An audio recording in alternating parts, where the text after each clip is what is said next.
三哥，它左边的轮胎看起来比较往内。没有啦，我说是分帮啦。看这个可能这边比较窄，比较窄呀。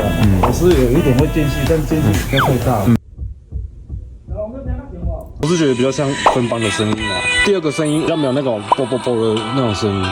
有没有哇？我觉得第一个声音真的比较像。没有啦，应该是第一个，因为乘坐者在走的时候，那个就是挺屌的，比较不会出声音。分帮如果没有在踩刹车，间隙大就更换分班就可以解决到问题哦。你等一下试车的时候有没有稍微补一下油门，刹车就稍微含一下，让8分钟盯住，那是不是没有声音？没有声音，大概就抓到问题了。